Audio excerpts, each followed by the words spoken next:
एक बार एक डाकिया ने घर के दरवाजे पर दस्तक देते हुए कहा कि चिट्ठी ले जाओ।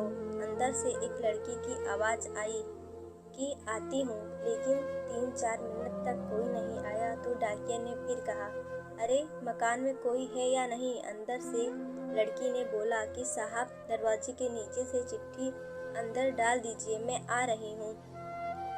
तो डाकिया ने कहा, नहीं, मैं यहीं खड़ा हूँ, कागज़ पर आपको दस्तखत करना होगा।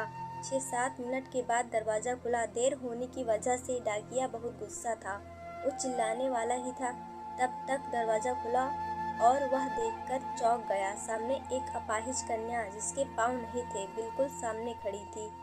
डाकिया उस कन्या को पत्र देकर और उसके दस्तखत लेकर वहाँ से चल दिया। अगली बार से जब भी उसके घर पत्र लेकर जाता तो वह डाकिया उसके घर पर एक बार आवाज़ देकर चुप हो जाता, तब तक जब तक कि वह कन्या बाहर नहीं आ जाती। एक दिन उस कन्या ने डाकिया को नंगे पांव देखा। दिवाली नज़दीक आ रही थी। उस कन्या ने सोचा कि डाकिया को क्या उपहार दूं। अगली बार जब डाकिया उसके घर आया तो उसके घर के दरवाजे के आगे जो मिट्टी थी उस पर डाकिये के पैर के छाप आ गए थे, जिन्हें वह कन्या कागज़ पर उतारकर उसके पैरों के नाप ले ली। अगले दिन उस कन्या ने अपने नौकर से उस नाप के एक जूते मंगवा लिए। अगले दिन डाकिया ने गली के हर व्यक्ति से उपहार तो मांगा, लेकिन फिर सोचा कि इस बिटिया से मैं क्या उपहार लूं। पर उसने सोचा कि गली में आया हूं तो उसे मिल ही लूं। उसने दरवाज़ा खटखटाया। अंदर से आवाज़ आई, कौन? तो उसने जवाब दिया, डाकिया। इस लड़की ने अपने हाथों से उस जूते को अच्छे से एक डिब्बे में डालकर लाई और दरवाज़ा खोलते ही कहा, ये लीजिए आपका दिवाली का उपहार, आपको यह तोहफा मेरी तरफ से भेंट है। डाकिया ने कहा कि तुम तो मेरे लिए एक बेटी के समान हो, तुमसे मैं उपहार कैसे ले सकता हूँ। कन्या ने आग्रह किया कि मेरे इस उपहार के लिए मना ना करें। जैसे ही डाकिये ने उस डिब्बे को हाथ में लिया, कन्या ने कहा कि आप इस डिब्बे को घर ले जाके खोलिएगा।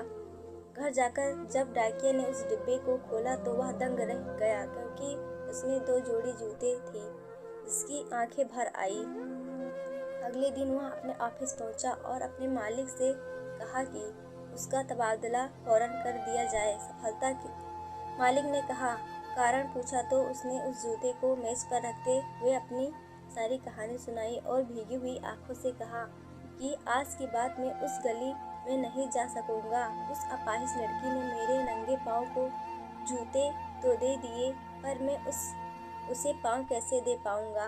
कहानी का उद्देश्य दोस्तों, संवेदनशीलता यानी दूसरों के सुख दुख को समझना, अनुभव करना और उसके दुख दर्द में भागीदारी करना, यह एक ऐसा मानवीय गुण है जिसके बिना इंसान अधूरा है। ईश्वर से प्रार्थना है कि हमें संवेदनशील बनाए ताकि हम दूसरों को दुख दर्द को कम करने में उसकी मदद कर सके। आज आप खुश नहीं हैं तो आपकी ज़िंदगी से ये कहानी आपके लिए है। धन्यवाद।